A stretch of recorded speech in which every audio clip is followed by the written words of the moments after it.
Hi, Mel. Hi, How are you today? I'm great, thank you. How are you? I'm doing well. Thank you so much for giving us some of your time. This is awesome. We get some time to connect. Yeah, really excited. Oh, my goodness. Why don't we start by telling everybody a little bit about yourself, your name, your age, and then how fertility, this whole fertility journey and your world with parenthood, how that unfolded. Okay, my name's Mel Johnson. I am 40, and I am solo mum to an 18-month-old Daisy. Oh. Um, yeah, 18 months I've really got my Wow. hands How full, have you but done all this in 18 months? This is incredible. the best thing I've done, exhausting, but really the best decision I've ever made. Yeah, so I mean, if you want me to take you back to sort of where this decision came from, basically, I was 29. I was in a long-term relationship. I've been dating a guy for 7 years, and that, from my point of view, came to quite an unexpected end. And I thought, you know what? I'm 29. Gives me, in my mind, I thought, another 6 years to get back before I need to start panicking. And I did that classic baby calculation that I think a lot of people do. So I thought, if it takes me, and I was very naive here, if it takes me 6 months to meet someone, that's what I thought at that point, and then, date them for a couple of years, get married, ready to try for a baby, I'll still be within a reasonable age by the time I become a mum. And the years passed, and unfortunately that isn't what happened. And as I started to get closer and closer to 35, which in my mind was kind of an age that that's what you hear in the media around your fertility declining even more quickly, I started to feel quite stressed about it and think, gosh, I feel like I might miss out on motherhood. And I kept on thinking, I'll just give myself another 6 months. I'm sure to meet somebody. And another 6 months came and went, and I was really no closer. And it was when I was 36 that I thought, I actually felt like I might need to do something on my own, because if I wait any longer, possibly, I'm going to miss out altogether. And I joked before to say, oh, maybe I'll just have to do it on my own. And it was sort of a joke. And then that's got into my mind, maybe this isn't a joke, maybe this is serious, maybe this is something that I want to discover, to progress. And I think one of the big learnings for me is, when I was 29, never in a million years did it cross my mind to freeze my eggs. I Really? really just thought, I've got ages. And Yeah. I'd not dated for 7 years, so I didn't know what it would be like at that point. And I thought I had ages. And yeah, I really wish that I'd known more then and I was more educated, because one of the things that I really think is, I had an incredible amount of pressure on me to meet somebody, not just to meet a partner, but because I wanted to have children and I didn't want to miss out on that. And I think, as many people can relate to, it's very difficult to date when you have this pressure on you, and you start to think, am I looking for a partner, or am I looking for a sperm donor? And I feel like I made some very terrible judgments and decisions in that time because of this pressure. And a question I get asked a lot is, did society put that pressure on you?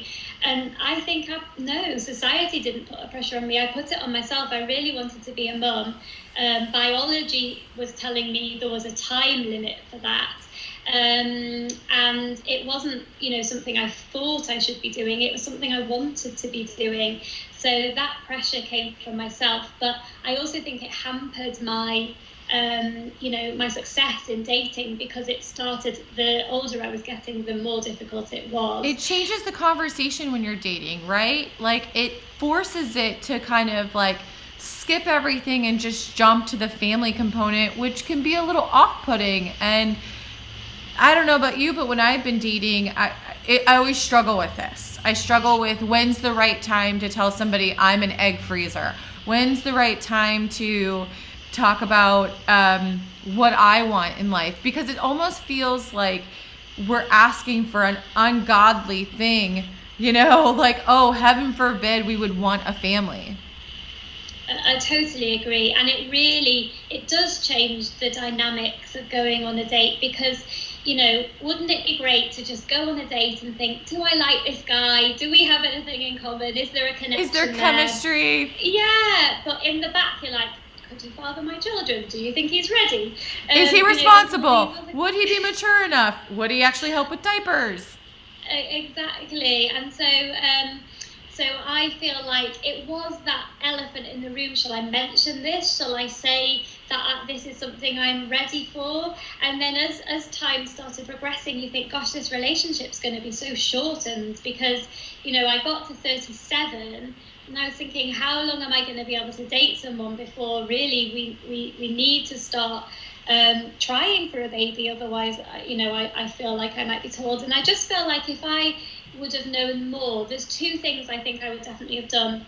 One is I would have had a fertility MOT, so I would have gone and got my fertility checked out. In my family there is some history of my mum and my auntie have had a hysterectomy at 40, and so I thought, maybe I would need the same, so maybe that is a cut-off date for me. Yeah. And that also added pressure. And I didn't know that I could go and get my fertility checked, and it's not a black or white, as we know, but it can still tell you something and give you some indication. So I think I would have done that. And then the second thing is I would have just frozen my eggs straight away. I wasn't ready to meet someone when I'd just come out of a 7-year relationship, so it would have just given me, I think, a little bit of peace of mind and help me relax, and then maybe help me meet somebody when it was time. So how did you get your beautiful daughter, Daisy? Yeah, so basically the first step I took was to go to a fertility clinic. And it was quite funny because I kind of was just going to find out what the process was and, how it all worked and scope it out a little bit. And I kind of came out with a plan that this was happening, the following month. And but I've been thinking about it for years. So it's not like it was a snap decision, but it kind of just took going to the clinic to get the ball rolling. I decided to go straight for IVF, so you can try IUI if you are doing it with a donor sperm, but I felt because of my age, and I actually lived in Budapest at the time and was travelling back to the UK, so because of the logistics of going to the clinic as well, I decided to go straight for IVF. I know that I wanted to give myself the best opportunity that this would happen first time for my emotional well-being. Sure. I had the funds to be able to do IVF, so that was kind of my decision of why I went straight down that route. And so it's different everywhere in terms of using a donor sperm. Yeah. So how did you pick your sperm donor, and what criteria did you use? In the clinic that I went to, I used a fertility clinic in Manchester in the UK. They have a process where they have their own sperm bank attached to the clinic. Okay. And you fill out a questionnaire and with physical characteristics, and then they present you 2 options based on your physical characteristics, and they've written a letter. And they've written 2 letters actually. The letter explains why they have donated, and the explanation is for you, and then they've written a letter for your future child. Oh, that's also so lovely. Yeah, but just in obviously slightly different words. And a lot of women, when I speak to them about this, they're like, 2? No, that's not enough choice. But the thing is, you've already filled out your requirements of what you're looking for, and so they've kind of filtered it down for you. There are other sperm banks where you would be having 50, 100, however many, and you get a lot more information. You get photos, voice notes, audio, like a whole heap of stuff. So there's a whole range. It really depends which sperm bank you use. So that's interesting you bring that up, because a friend of mine used a sperm bank who was actually very public in the press, Bridget Adams. I don't know if you've ever heard her story. And she froze her eggs, but then it didn't work when she used donor sperm. So then she also used a donor egg with her donor sperm. Right. And when the child was conceived and actually born, she actually got this packet from the sperm bank of all of the, just the details of the donor, adult photos, baby photos, and like this huge packet of information that's obviously for her daughter. But she said she was so thrown off by that because she had this like vision of who her donor was in her head. And when she actually saw the paperwork, it was so different than what is in your head. It's just like when you listen to someone on the radio, you kind of imagine what that person looks like. And then if you actually saw a picture of them, you'd be like, what? Who is that? So it's just so funny how that plays tricks in your mind. Did anything ever happen like that for you, or?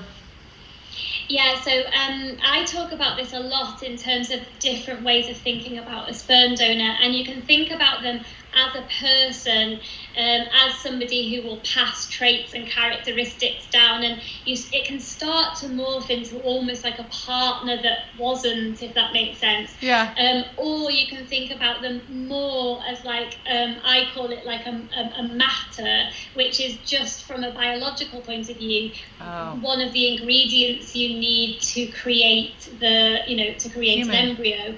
And for me, it was easier to think of it more as the latter, rather than trying to put a human male, this is who it is. It was easier to think of it more like holistically, if that right, makes like sense. Scientifically, just facts wise, we need this DNA and this DNA to be mixed together, and got it. Yeah, but I've spoken to so many different people and everyone has a different way of viewing it, but just for me, that's easier, and I haven't got loads of information about them. I've got a bit of information, so no, I haven't really visualized what Sure. And there's like maybe questions that your daughter will have later down the line. Have you ever thought about what you're going to tell her as she gets older? Are you telling her that she is a sperm baby, or that she was conceived with IVF out of love, obviously, but?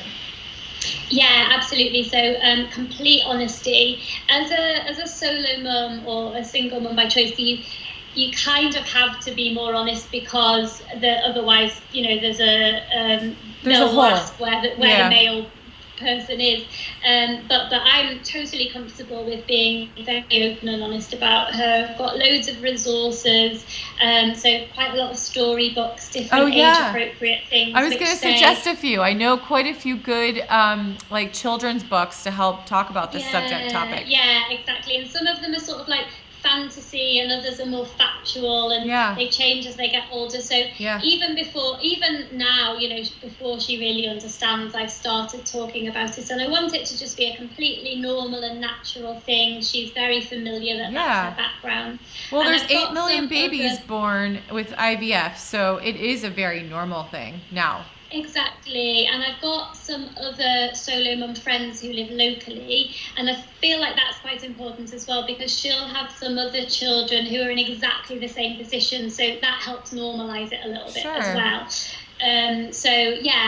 Be really open with her and answer any questions she has, and really be guided by her. I think I've done quite a lot of research on it before I did it myself, and some people say the children are very curious, some less so, and really just to be guided by them about what they want to know and how much information they want about it. And I'm sure it changes over time with age as well. Yeah, so have you turned some of this knowledge into helping others and giving back to the community, the TTCC community or the fertility community? Yeah, that's exactly what I've tried to do. So when I was going through this, I have got a really great supportive network who were really there for me. But even though that was the case, I felt quite alone in the situation, because I didn't know a single other person who was in this same situation. And I thought, gosh, am I the only one who has not managed to find a suitable partner to sort of go down this path with? And it felt very lonely, and it also made me feel like a bit of a failure. I was thinking, everyone else has managed this, why am I finding it so hard? So once my daughter was born, I shared my story, absolutely overwhelmed by the volume of women who contacted me saying, this is exactly the position I'm in. I'm so glad you shared your story. I'm also considering what to do. And so really realised that although I didn't have any in my circle of friends, there was a whole heap of people who were feeling the same. So I created a website called The Stalk and I, which is basically for other women who are mainly in their 30s, some in their early 40s, who, 95% of them would have loved to meet a guy and, gone into a more traditional path, but just haven't, and really don't want to miss out on motherhood. There's a couple of women who, for whatever reason, said, I just never saw myself doing this with a partner, so I decided. But it's very much the minority. The majority are like, it wasn't my number one choice, but I need to take control. I need to do something so that I don't miss out. So we have a community where we just discuss what the different options are, support each other, normalise it a little bit, and make people realise they're not alone in this. There's loads of people who have exactly the same situation. Right. So you live in the UK, and do you have a support system that helps you with like the childcare? And I'm assuming you work and have to manage being all these common things, like she's probably getting older and needing to go to school soon or daycare.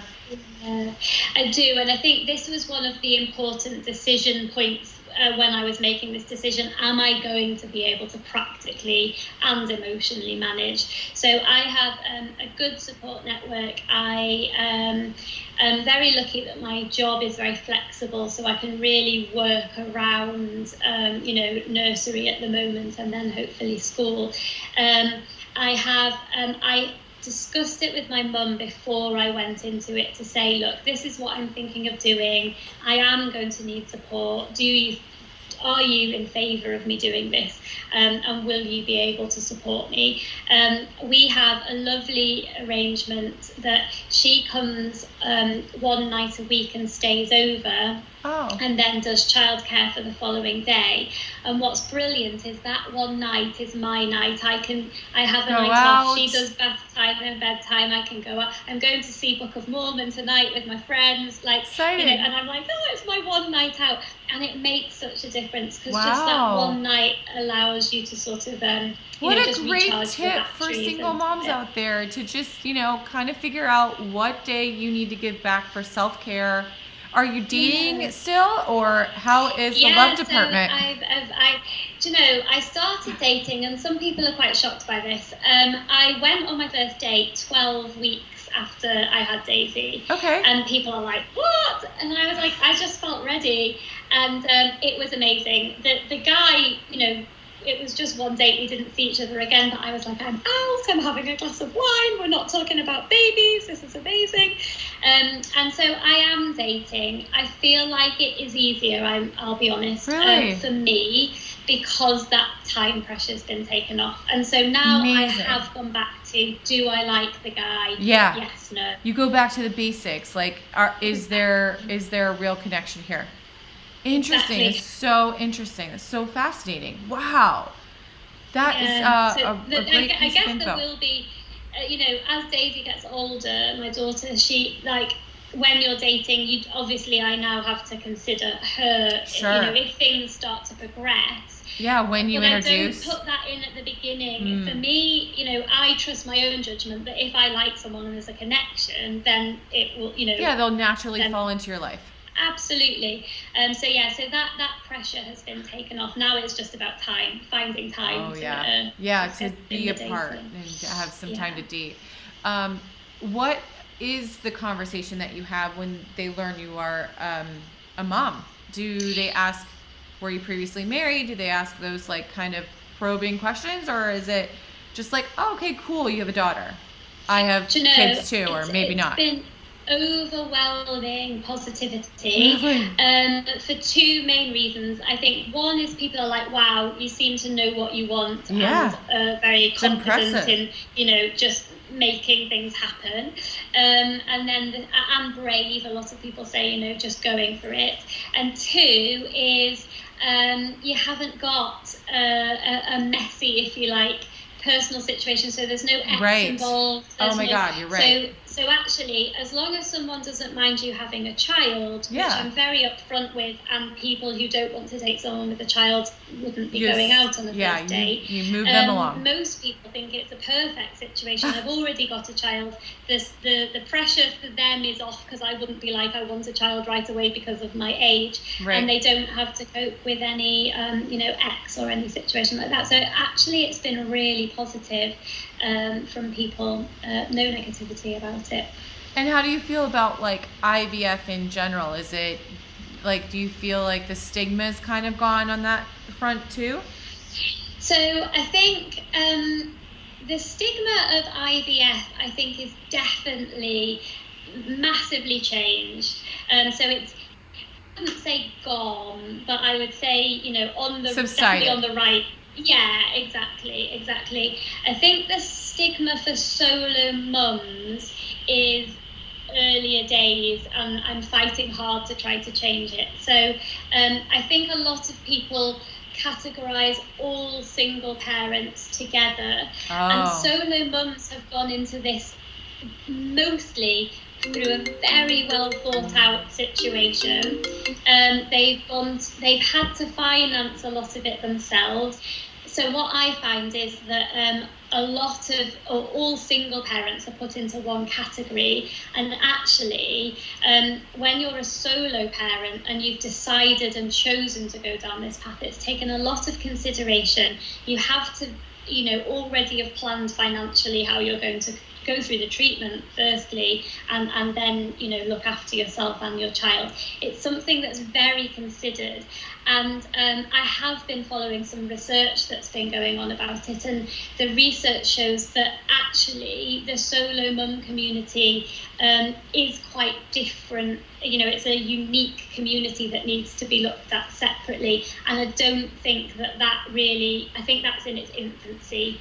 So I think there's a long way to go to try to show really what the majority of solo mums are like. I heard this for the first time actually last week, and I never, because it's because I haven't gotten there yet, right? I'm just an egg freezer at this point. I haven't gone the path alone. If that is actually my outcome, it's to be determined. So, I had never thought about, you're right. I put everybody in the same bucket too. Like, you're a single parent, whether they were married and divorced and now they're a single parent, or if they were a single mom by choice. But I heard it from a single mom by choice, and it really struck me as like so awe-coming, like, oh, I get it now. You're right.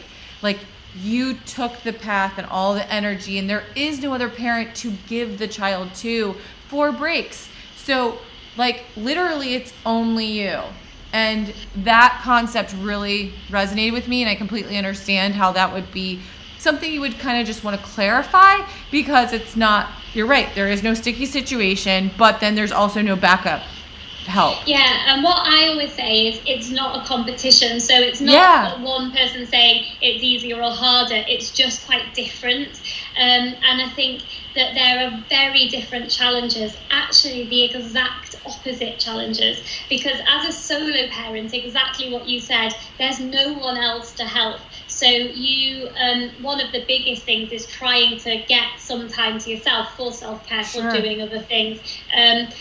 For a single parent, a lot of the battle is usually around splitting the time and how that works. And actually you potentially start to have more free time, which comes with its own challenges, because you might not want that free time. So it's almost like, each one has its challenges and its advantages, but they are quite different, although there are, of course, some similarities as well. Well, this has been an incredible chat with you. Thanks so much, Mel, for being just like really public with your story and helping so many people out there. I mean, this has been incredible. I really appreciate all your communication and reaching out to me and wanting to share your stories. So this has been a phenomenal time with you. No worries. Lovely to chat. Glad I could share. Well, we're going to keep up with you online. So thank you so much for your time today, but we'll talk soon. Okay. Thank you. Bye. Bye.